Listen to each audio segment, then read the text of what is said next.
Hi guys, आज हम पढ़ेंगे displacement and double displacement reaction. Previous video में हमने टाइप्स ऑफ केमिकल रिएक्शन को स्टार्ट करा था। वहां पे हमने कॉम्बिनेशन और डीकंपोजिशन रिएक्शन के कंसेप्ट को क्लियर करा था। आज के इस वीडियो लेक्चर में हम डिस्कस करेंगे डिस्प्लेसमेंट और डबल डिस्प्लेसमेंट रिएक्शन के बारे में। तो in this video lecture we will cover the concept of displacement and double displacement reaction, important questions of displacements and double displacement reaction. जो आपके इंपॉर्टेंट क्वेश्चन है वो एनसीईआरटी के क्वेश्चन होंगे, इंटेक्स और एक्सरसाइज क्वेश्चन। तो स्टार्ट करते हैं आज के इस वीडियो लेक्चर को डिस्प्लेसमेंट रिएक्शन से। स्टार्ट करते हैं यहाँ से इस वीडियो लेक्चर को डिस्प्लेसमेंट रिएक्शन से। तो डिस्प्लेसमेंट रिएक्शन की अगर हम डेफिनेशन की बात करते हैं तो डेफिनेशन क्या है? The reaction in which one element displace another element. यहाँ पे क्या होगा? एक एलिमेंट दूसरे एलिमेंट को डिस्प्लेस करेगा। तो रिएक्शन ऐसी रिएक्शन जहाँ पे एक एलिमेंट दूसरे एलिमेंट को डिस्प्लेस करता है, उस रिएक्शन को हम बोलते हैं डिस्प्लेसमेंट रिएक्शन। डिस्प्लेसमेंट रिएक्शन का की कंसेप्ट क्या है? जो मोर रिएक्टिव एलिमेंट होगा वो लेस रिएक्टिव एलिमेंट को डिस्प्लेस करेगा हमेशा। मोर रिएक्टिव एलिमेंट क्या कर, जो मोर रिएक्टिव एलिमेंट होगा वो लेस रिएक्टिव एलिमेंट को डिस्प्लेस कर देगा। कैसे डिस्प्लेस करेगा? चलो हम बात करते हैं रिएक्शन को लेके। एक एग्जांपल लेते हैं, यहाँ पे जिंक मेटल लेते हैं और उसकी रिएक्शन करते हैं कॉपर सल्फेट सॉल्यूशन से। हमने जिंक ले लिया और उसकी रिएक्शन किससे कर दी? Copper sulphate solution. मतलब कॉपर सल्फेट सॉल्यूशन के जो हमारा कॉपर सल्फेट का सॉल्यूशन है उसके अंदर हम जिंक मेटल गेर देते हैं। जैसे ही कॉपर सल्फेट सॉल्यूशन के अंदर जिंक मेटल गेरते हैं तो जिंक क्या होगा? जिंक जो डिस्प्लेस कर देगा किसको? कॉपर को। तो कॉपर यहाँ से हमारा हट जाएगा, जिंक यहाँ पे जाके लग जाएगा, जिसकी वजह से यहाँ पे बन जाएगा ZnSO4 जिंक सल्फेट का सॉल्यूशन और कॉपर हो जाएगा हमारा अलग। यहाँ पे गाइस एक एलिमेंट को डिस्प्लेस करा, मतलब जिंक मेटल जो है हमारा उसने किसको डिस्प्लेस करा? कॉपर को। मतलब एक एलिमेंट डिस्प्लेस हुआ है, इसीलिए हम डिस्प्लेसमेंट रिएक्शन की दूसरा नाम रखते हैं सिंगल डिस्प्लेसमेंट रिएक्शन। तो displacement reaction is also known as single displacement reaction. Zinc ने डिस्प्लेस करा, इट मींस जिंक कैसा होगा? मोर रिएक्टिव एलिमेंट होगा। मोर रिएक्टिव एलिमेंट ने कॉपर को डिस्प्लेस कर दिया, मतलब कॉपर कैसा? Less reactive element. अगर इस कंसेप्ट को आप समझ जाओगे तो डिस्प्लेसमेंट रिएक्शन का हर एक एग्जांपल आपको क्लियर हो जाएगा। तो zinc is more reactive as compared to copper, that's why zinc displace the copper। इसीलिए जिंक ने किसको डिस्प्लेस कर दिया? कॉपर को। गाइस आपको इनके कलर्स याद करने पड़ेंगे। कॉपर सल्फेट का सॉल्यूशन ब्लू कलर का सॉल्यूशन होता है। थोड़ी देर बाद अगर आप चेक करोगे जो कलरलेस सॉल्यूशन आपको देखने को मिलेगा जिंक सल्फेट का, मतलब blue solution change into the colourless solution. तो क्वेश्चन आता है ऐसा क्यों होता है? क्योंकि जिंक जो है वो डिस्प्लेस कर देता है कॉपर को, जिसकी वजह से वहां पे कॉपर सल्फेट का सॉल्यूशन न रह के जिंक सल्फेट का सॉल्यूशन हो जाता है, बन जाता है, जो कि हमारा कैसा होता है? कलरलेस होता है। ठीक है।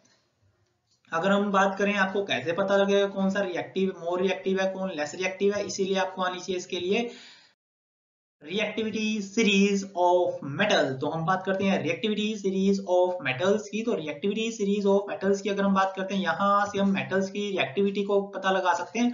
कौन सा मेटल रिएक्टिव है, कौन सा मेटल ज्यादा रिएक्टिव है, कौन सा मेटल लेस रिएक्टिव है, कौन सा मेटल डिस्प्लेस करेगा, कौन नहीं करेगा, वो हम बात करते हैं किससे? रिएक्टिविटी सीरीज ऑफ मेटल से। रिएक्टिविटी सीरीज ऑफ मेटल्स की बात करते हैं, जो हमारे टॉप मोस्ट होते हैं वो हमारे मोस्ट रिएक्टिव मेटल होते हैं, हमारे मोस्ट रिएक्टिव मेटल है। और जो हमारे नीचे वाले होते हैं वो हमारे लेस रिएक्टिव मेटल्स होते हैं। नीचे वाले कैसे होंगे? लेस रिएक्टिव होंगे। और ऊपर वाले कैसे होंगे? हमारे मोस्ट रिएक्टिव मेटल्स होंगे। मतलब अगर हम ऊपर से नीचे की तरफ आ रहे हैं तो ऊपर से जब हम नीचे की तरफ आ रहे हैं जो रिएक्टिविटी है वो कम हो रही है। मतलब हम पोटेशियम और सोडियम की बात करते हैं, पोटेशियम ज्यादा रिएक्टिव है एज कंपेयर टू सोडियम। पिछली रिएक्शन में हमने पढ़ा था जिंक और किसके बारे में पढ़ा था? कॉपर। जिंक हमारा ये रहा और कॉपर हमारा ये रहा। मतलब जो ऊपर वाला होगा हमेशा ज्यादा रिएक्टिव होगा, तो जिंक ज्यादा रिएक्टिव था इसीलिए उसने कॉपर को डिस्प्लेस कर दिया था। ये जो हमारी सीरीज है वो हाइड्रोजन को देखते हुए बनाई गई है, इसलिए हाइड्रोजन यहाँ पे मेन एलिमेंट है। ठीक है। अब प्रॉब्लम ये आती है कि इस सीरीज को हम याद कैसे करें, तो उसकी शॉर्ट ट्रिक्स भी हमने लिखी है।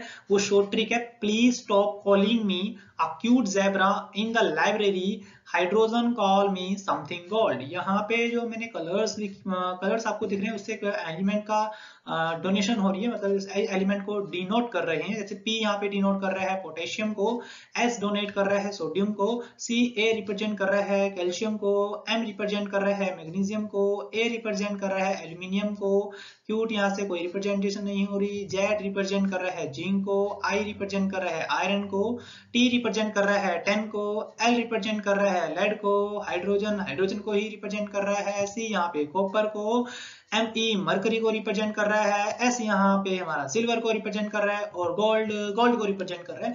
ये आपकी शॉर्ट ट्रिक है जिसकी वजह से आप रिएक्टिविटी सीरीज को आसानी से क्लियर कर पाओगे जब भी आप डिस्प्लेसमेंट रिएक्शन के एग्जांपल को पढ़वाओगे। और हम एग्जांपल पढ़ते हैं डिस्प्लेसमेंट रिएक्शन के।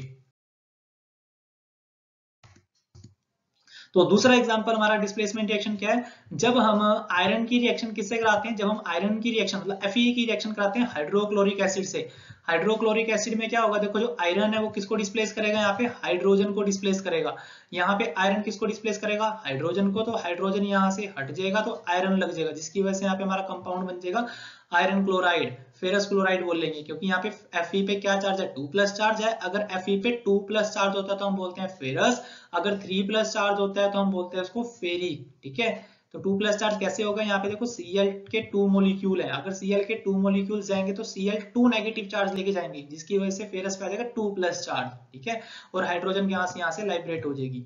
एक और एग्जांपल पढ़ते हैं यहाँ पे, जब हम iron when iron oxide is heated with aluminium, मतलब हम एल्यूमिनियम की रिएक्शन किससे करा रहे हैं, आयरन के ऑक्साइड से। ठीक है, Fe2O3 से। तो यहाँ पे क्या होगा, एल्यूमिनियम ज्यादा रिएक्टिव है, तो एल्यूमिनियम मोर रिएक्टिव होने की वजह से किसको डिस्प्लेस कर देगा, आयरन को। तो aluminium is more reactive that displace the iron and form, यहाँ पे आपका ये हट जाएगा और क्या बन जाएगा, Al2 यहाँ पे लग जाएगा, तो Al2O3 बन जाएगा एल्यूमिनियम ऑक्साइड, और ये आयरन यहाँ से बाहर निकल जाएगा। ठीक है, एक और एग्जांपल पढ़ते हैं यहाँ पे गाइस, जब हम फेरस सल्फेट की FeSO4 की रिएक्शन कराते हैं कॉपर से, तो कॉपर की अगर हम रिएक्शन कराते हैं, कॉपर अगर हम रिएक्टिविटी की बात करते हैं, कॉपर नीचे आता है, आयरन ऊपर आता है, मतलब कॉपर नीचे आ रहा है तो कॉपर इज लेस रिएक्टिव, जिसकी वजह से कॉपर इसको डिस्प्लेस यहाँ पे नहीं कर पाएगा। अगर यहाँ पे नहीं कर पा रहा तो it means no reaction can take place. क्यों, क्योंकि copper is less reactive, copper less reactive है। हमने फंडा क्या पढ़ा था, जो ज्यादा रिएक्टिव होगा वो डिस्प्लेस करेगा कम रिएक्टिव एलिमेंट को। तो आपको रिएक्टिविटी सीरीज आनी चाहिए और उसकी शॉर्ट ट्रिक भी हमने दी है, तो आप अच्छे से उसको क्लियर कर पाओगे। नेक्स्ट अगर हम बात करते हैं इसके इंपॉर्टेंट क्वेश्चन की, तो इंपॉर्टेंट क्वेश्चन की अगर हम बात करते हैं डिस्प्लेसमेंट रिएक्शन के कौन कौन से इंपॉर्टेंट क्वेश्चन है, ये इंपॉर्टेंट क्वेश्चन गाइस एनसीईआरटी के क्वेश्चन है, that is totally focus on NCERT question. तो फर्स्ट क्वेश्चन है, why does the colour of copper sulphate solution changes when iron nail is dip in it. अगर हम iron nail को dip करते हैं copper sulphate के solution में, तो कॉपर सल्फेट का सॉल्यूशन जो ब्लू कलर का था वो थोड़ी देर बाद कलरलेस सॉल्यूशन में चेंज हो जाता है। ऐसा क्यों, ऐसा क्यों होता है गाइस, ऐसा इसलिए होता है क्योंकि यहाँ पे हमारी कौन सी रिएक्शन हो रही होती है, डिस्प्लेसमेंट रिएक्शन हो रही होती है। जो कॉपर सल्फेट का सॉल्यूशन है उसके अंदर हमने आयरन घेरी है, आयरन ज्यादा रिएक्टिव है जो कि कॉपर को डिस्प्लेस कर देगी। अगर वो कॉपर को डिस्प्लेस कर देगी तो कॉपर सल्फेट का सॉल्यूशन बन जाएगा, और कॉपर सल्फेट का सॉल्यूशन सॉरी यहाँ पे आयरन ने किसको डिस्प्लेस कर दिया है, कॉपर को। तो जिसकी वजह से यहाँ पे हमारा जो सॉल्यूशन देखने को मिलेगा वो बनेगा आयरन सल्फेट का सॉल्यूशन। ठीक है, जिसकी वजह से जो आयरन सल्फेट का सॉल्यूशन है वो देखने को मिलेगा जो कि ग्रीन कलर का है। चलो आंसर देखते हैं इसका। तो this is the example of displacement reaction.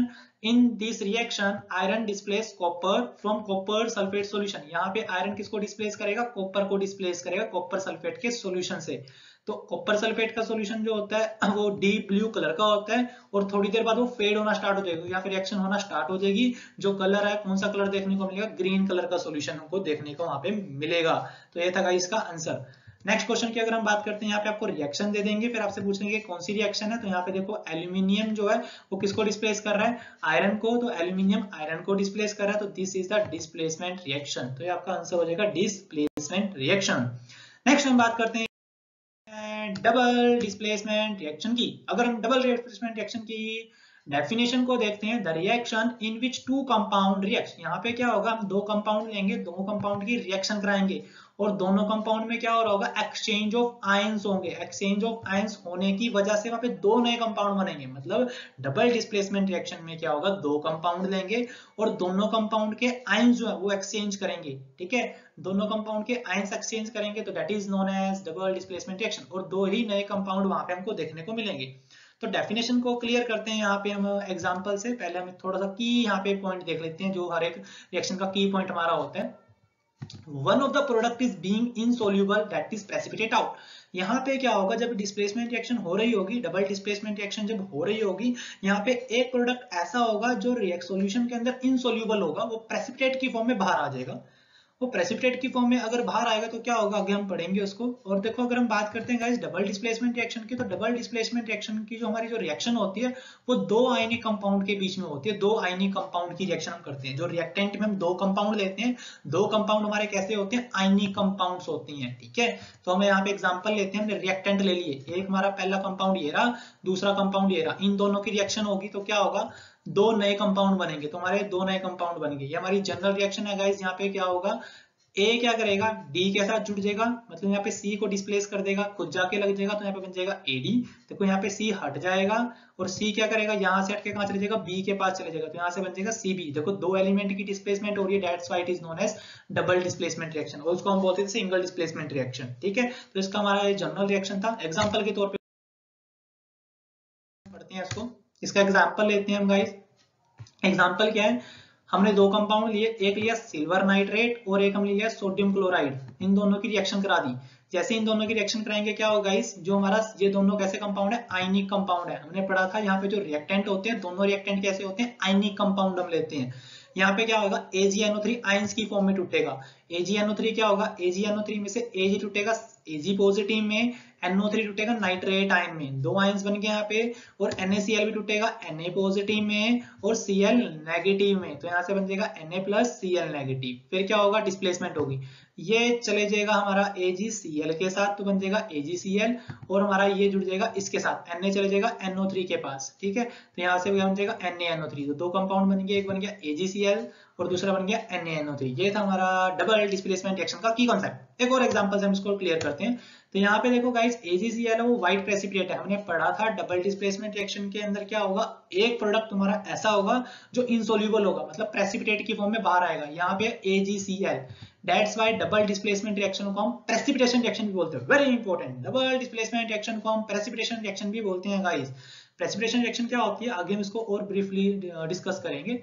दूसरा एग्जांपल हम लेते हैं, हमने एक बेरियम क्लोराइड ले लिया BaCl2, एक ले लिया सोडियम सल्फेट Na2SO4। इन दोनों कंपाउंड की हम रिएक्शन कराते हैं, दोनों ही आयनिक कंपाउंड है, आयंस की फॉर्म में टूटेंगे। पहला टूटेगा BaCl2 Ba2 पॉजिटिव में, जो Cl का चार्ज होगा ना गाइस वो इस पे चला जाएगा, इस वाले पे Ba पे, तो चलो Ba2 प्लस, और यहाँ पे टूट जाएगा Cl नेगेटिव। ऐसी Na की बात करते हैं तो यहाँ पे टूट जाएगा Na2 प्लस और SO4 2 नेगेटिव। फिर क्या होगा, Ba चले जाएगा किसके पास, SO4 के पास, तो BaSO4 बन जाएगा। Na चले जाएगा Cl के पास, तो बन जाएगा NaCl। ठीक है, तो Na प्लस आएगा। तो ये हमारी रिएक्शन डबल डिस्प्लेसमेंट रिएक्शन। यहाँ पे जो प्रेसिपिटेट आया है वो BaSO4 है गाइस, आपको ये रिएक्शन याद करनी पड़ेगी, कौन प्रेसिपिटेट है ये भी आपको याद करना पड़ेगा। इस रिएक्शन के अंदर BaSO4 हमारा प्रेसिपिटेट है। नेक्स्ट हम बात करते हैं प्रेसिपिटेशन रिएक्शन की। अगर हम प्रेसिपिटेशन रिएक्शन की बात करते हैं, प्रेसिपिटेशन रिएक्शन क्या होती है, डेफिनेशन से हम क्लियर करते हैं इसको। A precipitation reaction is a reaction in which soluble ions of separate solution। हम क्या करेंगे, यहाँ पे दो सेपरेट सॉल्यूशन लेंगे, दो कंपाउंड लेंगे, दोनों आयनिक कंपाउंड होंगे, उन दोनों क्या कर देंगे, मिक्स कर देंगे। डबल डिस्प्लेसमेंट रिएक्शन की हम यहाँ पे डेफिनेशन लिख रहे हैं, दोनों को मिक्स करेंगे तो यहाँ पे एक प्रोडक्ट हमारा इनसोल्यूबल होगा, जो कि सेटल डाउन हो जाएगा, मतलब रिएक्शन के अंदर नीचे बैठ जाएगा, क्योंकि इनसोल्यूबल है, नीचे जाके बैठ जाएगा प्रेसिपिटेट की फॉर्म में, तो इसलिए हम इसको बोलते हैं प्रेसिपिटेशन रिएक्शन। यहाँ पे क्या होगा, की पॉइंट क्या है, इनसोल्यूबल कंपाउंड को हम क्या बोलेंगे, जो कंपाउंड इनसोल्यूबल होगा उसी को हम बोलते हैं प्रेसिपिटेट, इसीलिए हम रिएक्शन को बोलते हैं प्रेसिपिटेट रिएक्शन, मतलब प्रेसिपिटेशन रिएक्शन। एग्जांपल से क्लियर करते हैं इसको।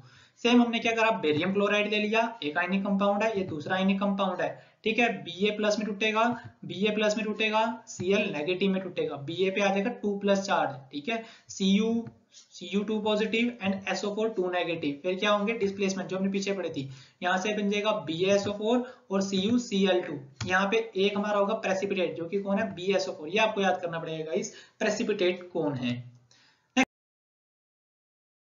बात करते हैं important question of double displacement reaction. इसी के साथ हम इस वीडियो को समाप्त भी करेंगे इंपॉर्टेंट क्वेश्चन पढ़ने के बाद। तो what is the example of double displacement reaction. Very simple question आपके पास आया हुआ एनसीईआरटी का, डबल डिस्प्लेसमेंट रिएक्शन का आपको एग्जांपल बताना है, जो कि आप आसानी से बता पाओगे, आपने पीछे बहुत सारे एग्जांपल देखे हैं। दूसरा क्वेश्चन क्या है, what happen when HCl acid react with iron. हम क्या करते हैं, जिंक की, सॉरी यहाँ पे आयरन लेना था तो हम यहाँ पे आयरन ले लेंगे जिंक की जगह। तो आयरन की रिएक्शन किससे कराएंगे, Fe ले लेते हैं हम आयरन। आयरन की रिएक्शन कराएंगे हम HCl के साथ। यहाँ पे क्या होगा, आयरन क्या करेगा, हाइड्रोजन को डिस्प्लेस कर देगा, जिसकी वजह से यहाँ पे बन जाएगा हमारा ZnCl2। ठीक है, और यहाँ से हाइड्रोजन गैस निकल जाएगी बाहर। तो कौन सी गैस निकल रही है यहाँ पे, जब हमारा ये दोनों रिएक्शन होगी तो जिंक क्लोराइड और हाइड्रोजन गैस बाहर निकलेगी। ठीक है, नेक्स्ट क्वेश्चन है, what is the difference between displacement and double displacement reaction. Displacement reaction और डबल डिस्प्लेसमेंट रिएक्शन में आपको डिफरेंस बताना है, वो भी आसानी से गाइस आप बता दोगे, क्योंकि हमने पीछे पढ़ा है। डेफिनेशन देनी है, एग्जांपल देने हैं, डेफिनेशन देनी है, एग्जांपल देने हैं। नेक्स्ट क्वेश्चन हमारे पास है, in the refining of silver, silver की रिएक्शन किससे करानी है आपको? सिल्वर की रिएक्शन करानी है, मतलब हमको सिल्वर निकालना है। सिल्वर कैसे निकालोगे? एक आपके पास है सिल्वर नाइट्रेट का सॉल्यूशन, एक है आपके पास कॉपर मेटल, तो दोनों की रिएक्शन करा दोगे। कॉपर की रिएक्शन किससे करा दोगे? सिल्वर नाइट्रेट AgNO3 से। यहाँ पे क्या होगा? कॉपर डिस्प्लेस कर देगा किसको? Ag को, ठीक है।